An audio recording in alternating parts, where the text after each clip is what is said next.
Chase Briscoe is your winner at Pocono over the past weekend. And despite fuel problems or a fueling mistake, he was able to save enough fuel to win the whole doggone thing. Now, saving at Pocono, it's a little bit easier than what they want to let on because the harder you drive into one, the slower you go. I mean, Pocono is one of those kind of like cars. You gotta go slow in order to go fast. So, not to take anything away from him, but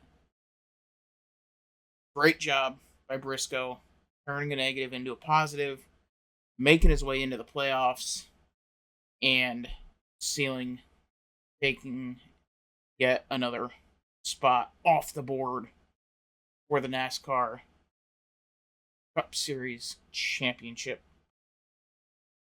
playoff format thingamajig.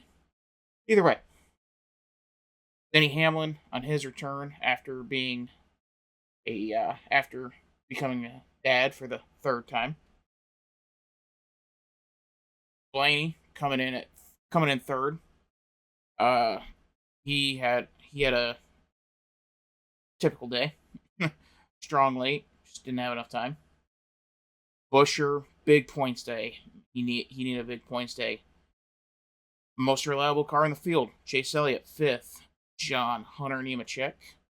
Big shocker there. 6th. The legacy cars, they are slowly coming in. Eric Jones finishing 13th. I wouldn't be surprised if this weekend we don't see the 42 or 43 taking the checkered flag. If I were a betting man out of those two, I'd say Eric Jones. But nonetheless, Larson coming in 7th. It seems like, I don't want to say he's on a slump. I mean, getting the top 10 is anything but something's been a little off with him. I I I think it's just kind of the series of tracks may not be his quite cup of tea. The car is not quite feeling right. It's just a summer slump. It's really what it is. The summer slump. You have all the craziness of trying to pull the double the second year in a row. Let him catch his breath a little bit, and we'll see what happens. Ryan Preece, another great day for him. He's one of those. He's knocking on the door, close to a victory. The 60 and the 17 are. I'm quite surprised though that Keselowski did get a top 10 here, but when you look at where he is in the standings compared to his teammates, you got Ryan Preece sitting in 14th, Busher sitting 11th, and then you got to go all the way down to 30th for Keselowski. That's just his third top 10 of the year. This is completely out of the ordinary. Especially given that his teammates are both up there fighting for a spot in the playoffs. Something is going on with Keselowski. I don't know if it's just the weight of owner-driver just being too much. Something isn't quite right with the cars for him there's something with the car that he's not liking and they just can't do anything about it, or they can't figure out why, or I don't know. They did have a bit of a bonehead mistake with pitting. I think it was a lap before pits actually opened, but I mean, I guess a good recovery on the day. Obviously, he can turn it around this upcoming weekend in Atlanta. The RFK car is very fast there. So maybe he can turn around, steal a spot in the playoff. And then Cindric rounding out the top 10. Bowman's lurking. Bowman's lurking. Right outside the top 10. Bowman, he's gonna get that win when you least expect it. Maybe not Chicago. Could be Atlanta. Could be Atlanta. Could be at the Glen. Or because he seems to have a flair for the dramatics. Maybe at Daytona. Very good at the super speedways. I would be surprised if Bowman doesn't come out of this regular season without a win. He's especially given the pressure that that's beginning to mount on him. You have the emergence of Connor Zilic, which he's gonna be getting hotter and hotter. We'll talk about that here in a little bit. But you have that kind of heat coming. You have Carson Hocevar at Spire. He's heating up. He's only gonna get hotter. He's only gonna become more interesting, and it's gonna continue to mount. And you're either gonna get a broken Alex Bowman, or you're gonna find that diamond. You're gonna find that lion within him. And he's going to go out there and he's going to show why he deserves a seat in the premier team of NASCAR that is Hendrick Motorsports. Josh Berry he's getting back on track. Already mentioned Eric Jones, Ty Gibbs.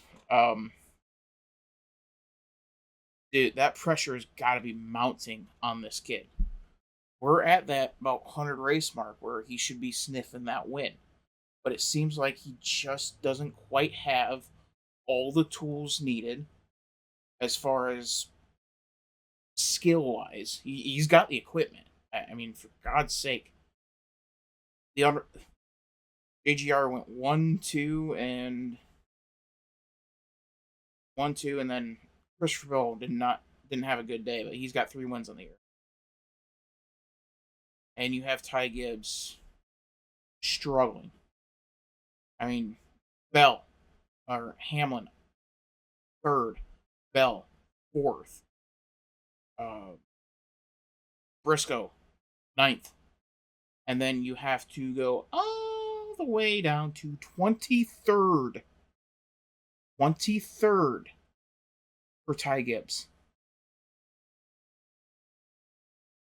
When was the last time you ever saw William Byron down in 23rd at this stage of the season? Never. Not even in his rookie year, when he was a little bit younger than Ty Gibbs. It didn't happen. It might have happened with Blaney, but he was in lesser equipment. I mean, it's. I get that his name's on the door. He's probably not actually gonna be in trouble of actually losing his job because he's the grandkid. But like, come on, dude. You're behind the satellite car. You're behind Tyler Reddick, the satellite car. And that's not taken away from Reddick. He is an absolutely phenomenal driver, and Reddick would be in the top 5 drivers of who I would take if I was starting a team tomorrow. I mean, he would be third behind Byron, Bell, and then you have Reddick. Those are the 3 that I would pick, and he's behind Bubba. I mean, you're behind both of the satellite cars. Well, 2 of the satellite cars. And the only one you're ahead of is the pay to play, which is you really that far down? Riley Herb, jeez, oh Pete's the pay to play kid, Riley Herbst. That's the only JGR engine you're ahead of. That's the only JGR car you're ahead of. Is the pay to play.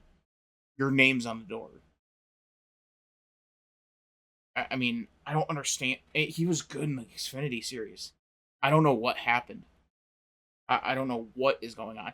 And I get that the Xfinity cars and the Cup cars are so completely insanely different. But you want to see that progression, and we're not getting it.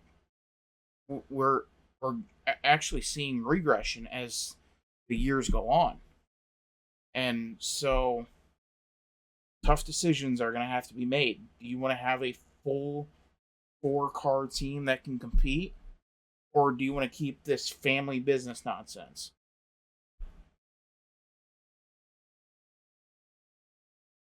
So then Suarez, Dono, Bell, Carson Hocevar. We got to talk about this. So he got into a little bit of trouble last week because he said Mexico City was not a very good place. He said it much more colorfully with a lot more vulgarity. And Spire's pretty much Spire fined him 50 grand. And he had to take sensitivity training. I don't know what I don't know what you would call sensitivity training. I, a lot of stupid, a whole lot of stupid here. Carson Hocevar is absolutely correct about Mexico. It is a crap hole. It is run by the cartel. Mexico is ran by the cartel. And if it wasn't, and if it was this nice, pristine city that everybody is flocking to, we wouldn't have a crisis at the border for the last 4 years. Yeah. So,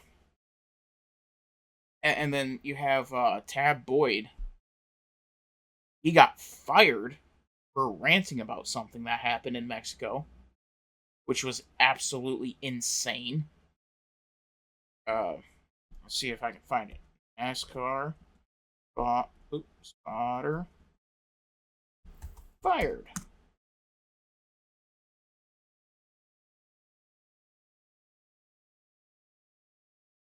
So there we go. I seriously thought this was a joke. Yeah, Ricky Stenhouse Jr. spotter Tab Boyd. I follow him on. I followed him on TikTok. I follow him. I not follow. I follow him on TikTok. And he tweeted, "I'm ready to go home. Screw this place. People can talk it up all they want. Can't even walk out the front door of the hotel without getting hustled and money snatched. And in less than 5 minutes. Good area. I'm guessing he good area. My rear end." He reportedly shared on social media. Now, in both situations, I've already seen creators, I've already seen media members say, "I get he's got the First Amendment, but he's representing this, that, the other sponsors, whatever." You have an obligation to your fans to be honest, to be genuine. You want personalities. And that includes saying and doing stuff that is going to make NASCAR kind of shiver in their skirt a little bit.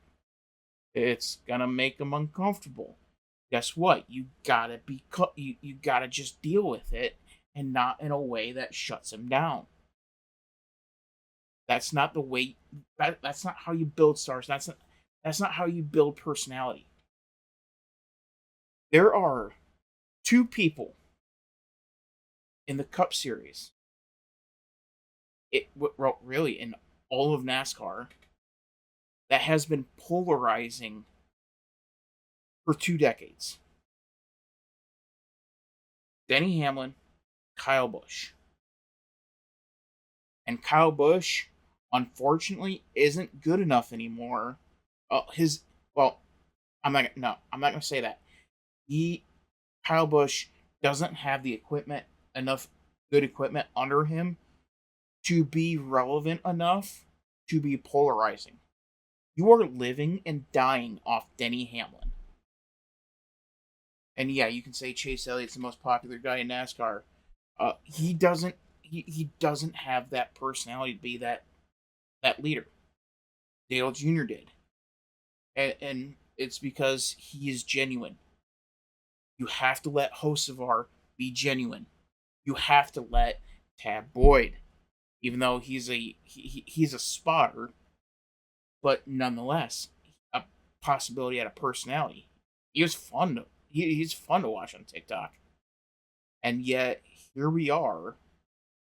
He's out of a job because he got angry that he was in a bad situation in Mexico City. I mean, absolutely unacceptable from Hayek Motorsports.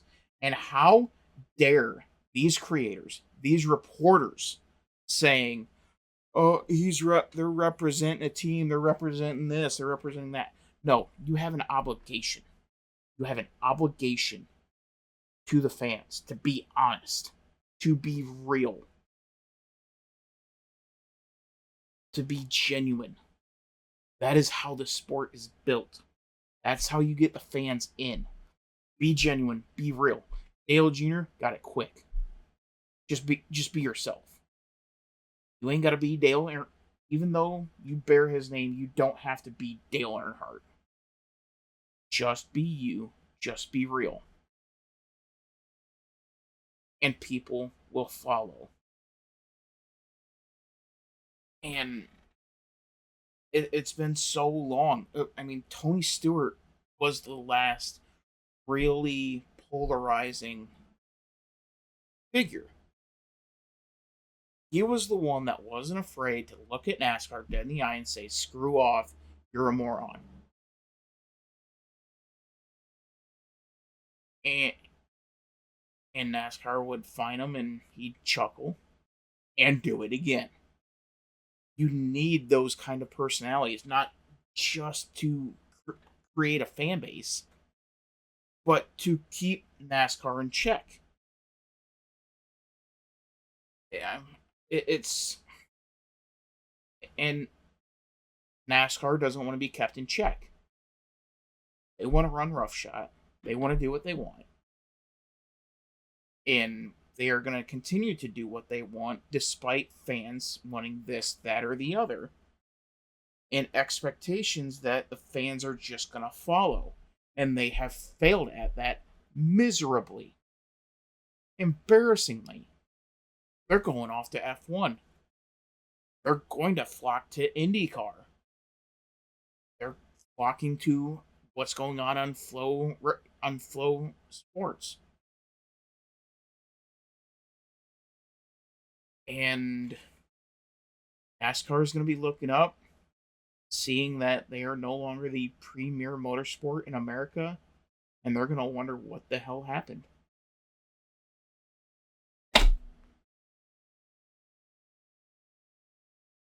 Well, that's what happened. You didn't allow personalities to flourish, and now you're going to pay the price.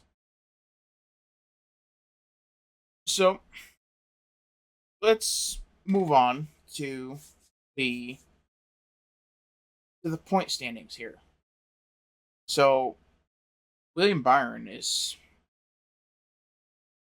54 points up on Kyle Larson, almost 2 full races ahead of Denny Hamlin.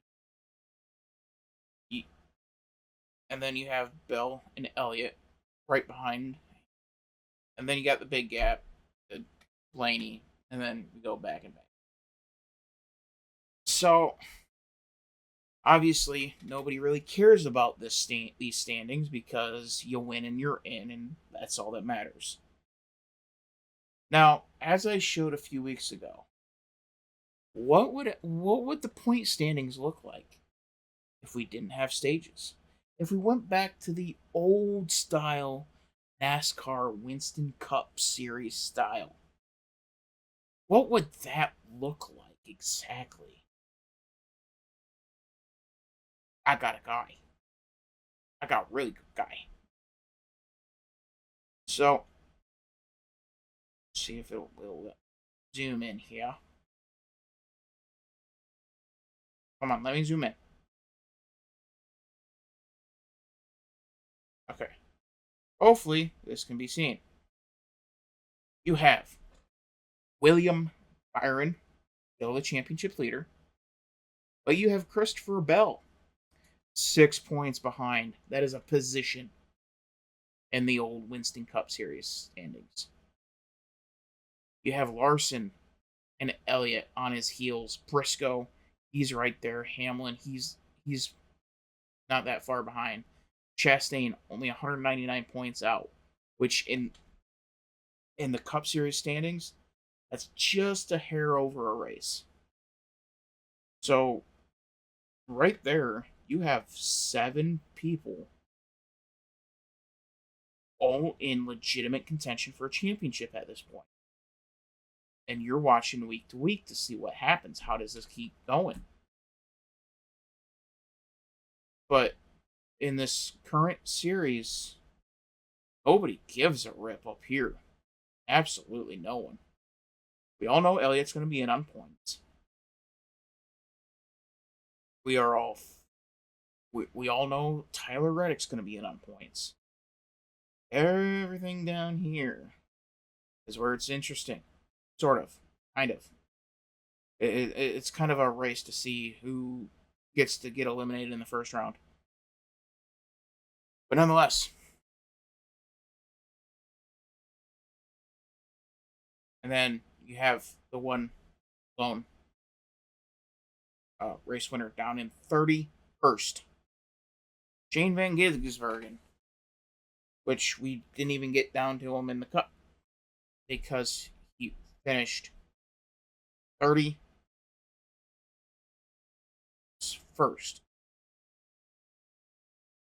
Third to last of the running cars. Now, a lot of people went all up in arms about how Richard Petty, I think it was on his podcast. I'm surprised he has a podcast since he's 150 years old. I mean that respectfully, King. Respectfully, but not. Now, he said that road course racing isn't real NASCAR, and to get in the points like that, to get in on playoffs like that is a little. It doesn't sit right. And everybody's like, "Oh, they got this. What about this track? That, whatever." All the old road courses that they ran in the 60s and 70s and 80s and 90s, and now for most of the history of NASCAR, road courses, they were an attraction. They were a one off, a two off.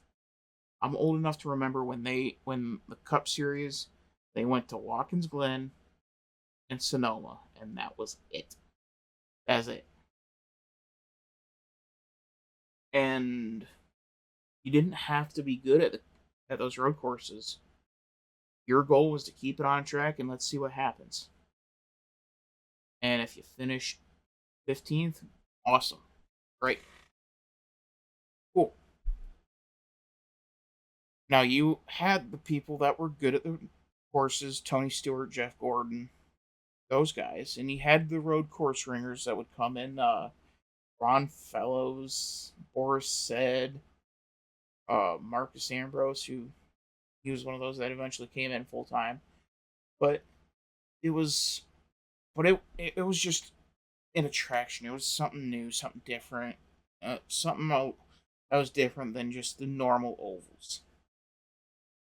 And now it's become part of the schedule.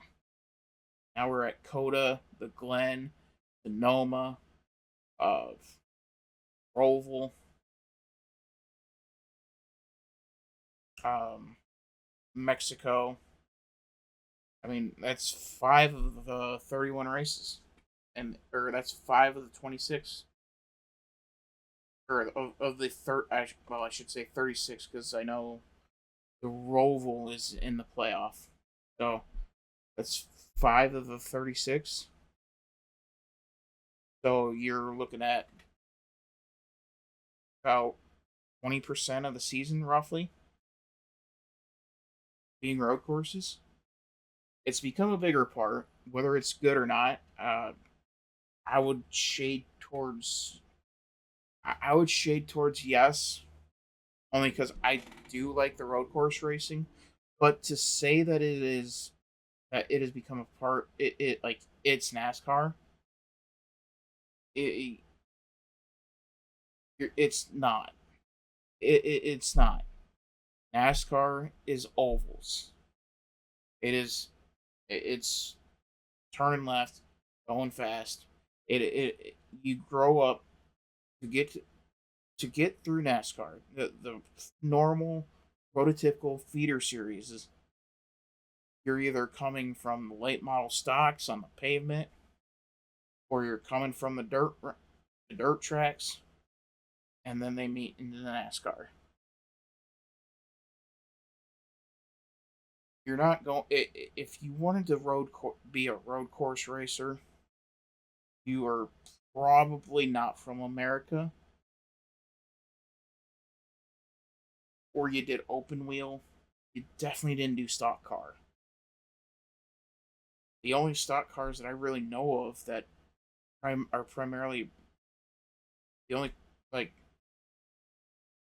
I guess I guess you can't really call them stock, but the only like cars that I can think of off the top of my head that exclusively run road courses is Australia, the sports cars, uh, Le Mans, if you can, and IMSA, and those series. But to say that road course racing is NASCAR too, I I think it's a stretch. I can't say that it definitely is. I would I can't get on board with that. You grow up, short track racing is NASCAR,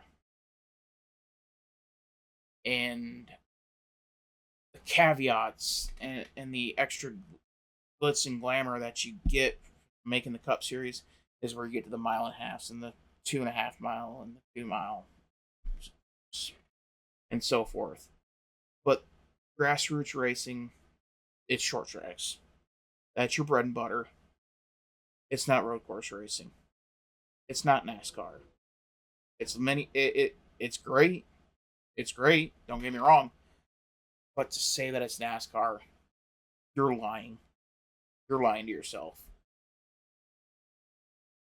So now, I did see a poll from Jeff Gluck on the what how should we determine a champion, essentially, is what he was asking in this poll. Should we do the Winston Cup Series? Should we do the normal playoff that we have done the last decade? Which one should we do? Or should we do some other variant of it? Well, the NASCAR fans have spoken. They want the old style. 52% say all 36 races. Only 27% said the chase format. I'm with this. I'm with the 36 races. Because with Formula One, I am intrigued each and every single time because of the ongoing story with with the championship standings. Whether it's what does Max need to do to close up, what does Lando need to do to close up to Oscar, and I mean it's an ongoing saga. It ties each race together and makes each race that much more crucial. I mean, look at this. Look at what we are missing with this season. 6 points would be separated from William Byron and Christopher Bell. That is a position at this point in the season. Oh my God. And you have the top 7 drivers within 2 races of one another. I mean, what an opportunity that you are not taking advantage of. I mean,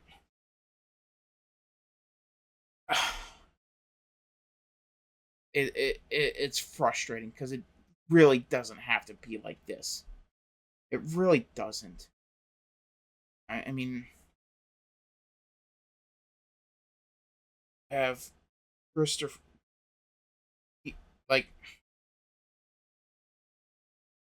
none of this up here really matters points wise at this juncture. William Byron wrecks out, whatever. Larson wrecks out, whatever. Denny Hamlin wrecks out, whatever. Whatever. I mean, if William Byron wrecks out in this, it is, oh my God. He just lost the championship lead. How far is he going to drop? Is this going to be killer? Is this going to kill his shot at the championship? Is Bell, Larson, Elliott going to be able to pull away? Or, so much is being missed by trying to do these gimmicks. The stage gimmicks. The playoff gimmick. I mean, for God's sake, 16 drivers get in, and you're going to have somebody that is sitting 31st in points in the playoffs. And he's not going up. He is not going to get to he's not going to get to 28th in points. His absolute ceiling is going to be 29th.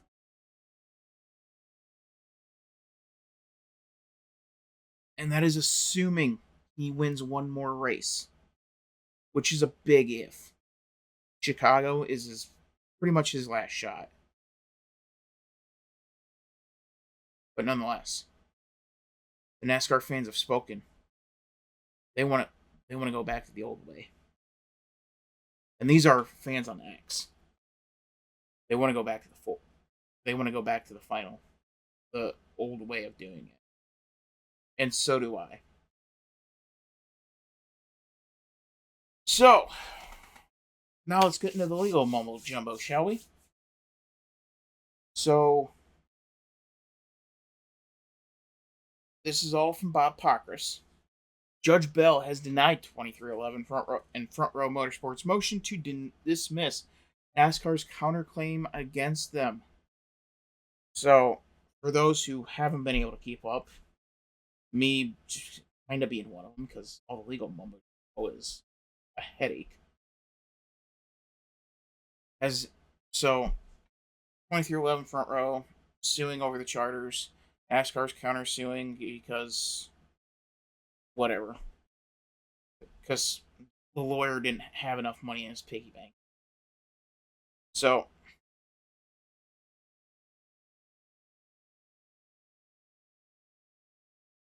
while all this is going on, the another judge in this mess took off the injunction for the 2311 and Front Row Motorsports charters, which would have led to NASCAR having the ability to pull the 2311 and Front Row Motorsports charters, and pretty much putting them in a situation to where they're not going to be entitled to prize as much, nearly as much prize money, and they would have to get in on points each and every single week, or they'd have to race their way in or through qualifying.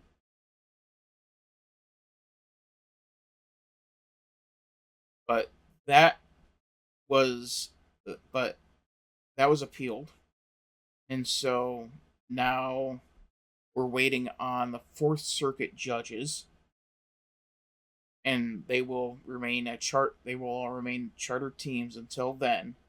And then if the judge rules against 2311 and Front Row Motorsports and in favor of NASCAR, then they, after a week, 2311 and Front Row could lose their charters. Now that's going to be enough to get. I think that's going to be enough for Front Row Motorsports for them to break.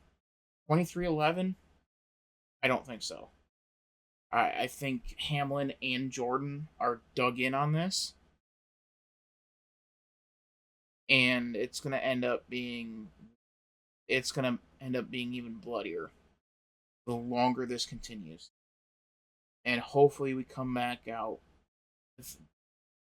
with a better charter system, because this charter system, in my opinion, it's keeping good team owners out while allowing the not as good team owners to stay in. Dale Jr. wants a charter. He doesn't want to pay $60 million for one. Chip Ganassi, he's looking to get back in. He ain't paying $60 million. You have a full-blown mess with Legacy, and he was Rick Ware. You have a mess there. I mean, just go back to the old way. Top 35 in points, you're in. And if you want to be a car, if you want a new team, bring in a car, passes inspection, you get a shot to qualify. That simple. And that's another thing I missed too, because it added that extra layer of, oh, you got teams around the top 35. Are they in? Are they out? What's going? Are they going to be guaranteed for the race next weekend, or are they going to have to race their way, or are they going to have to get in on speed? And it was a different point of focus on the sport. But once again, NASCAR eliminated that excitement, especially late in the year, because that was so crucial, because the first 5 races would be determined on the owner's points from the year prior.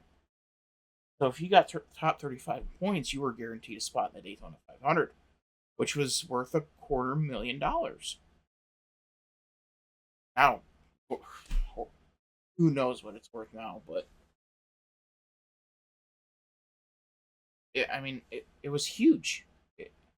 And that was a focus point that I enjoyed watching. And what was really cool was seeing cars that would come in and do bring in a wily old veteran, come in, get get it in the race, and then run just long enough to be able to start and park. And people say that only can't start and park. Well, it's a way to grow. At least it was. Now in order to make $100,000 in the sport, you got to come in with $20 million. and you're losing 19 million in the process. But yeah, so all right, moving on to Atlanta, which is now Eco Park Speedway. Yeah, we're gonna call it Atlanta. We're not. I'm not playing this Eco Park bullcrap. So we get a full lineup here. A full lineup. A whole lineup. All 40 cars. Not gonna be 38. Not gonna be 36. We get a full 40 this time around. Because we got Connor Zilic, we got BJ McLeod, we got David Starr, and we got Corey LaJoy.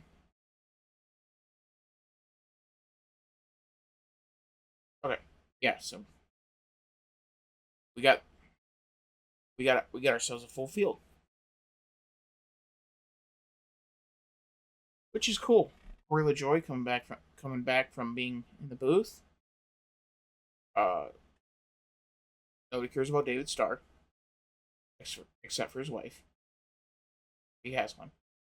I don't know. I don't follow him. BJ McLeod, cool guy. Hope he does well. And then Connor Zilic and the Red Bull. God, I love me some Red Bull. Watch out for Connor Zilic. I mean, this kid's gonna be good. Trackhouse has found a diamond here, and the quicker they get Zilic into that 88, the better this team's gonna be in the long run. SVG, great guy. Seems like a really genuine, cool person. He's just not. He's just not a guy for the Cup Series, or a guy in NASCAR. He's not getting the ovals down. Oh, he's improving. Yes, 36 to 33rd is improving. Just not at the rate needed. So, sooner they get Zilic into that 88, the better this whole situation's gonna be. And for those saying, "Oh, it could be Daniel Suarez," no. Daniel Suarez, he is. I don't want to say safe, but he is much better off than SVG, even though he doesn't have that win yet. And if Trackhouse really wants to replace Suarez, they will find somebody more adequate to replace him. So, got the full blown lineup. They are 38 entries for the Xfinity race. We got, what do you say? Almirola, Lights, Tripoli, and Catherine Legg. So, hopefully she doesn't embarrass herself too bad this time. Hopefully. Oh, I didn't. Oh, I could do that. Okay. Cool. And then at Lime Rock, which is I believe it's a road course. We got 35 entries. But I think that means 3's going home. Which some of these don't officially have drivers, so.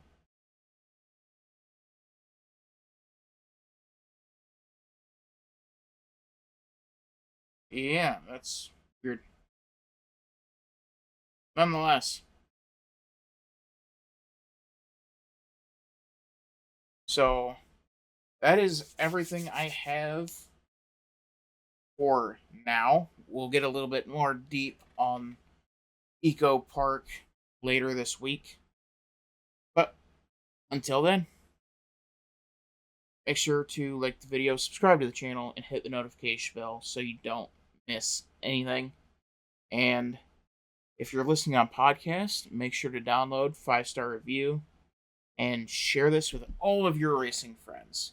Because here we do because on here I'm making a couple changes. It's going to be primarily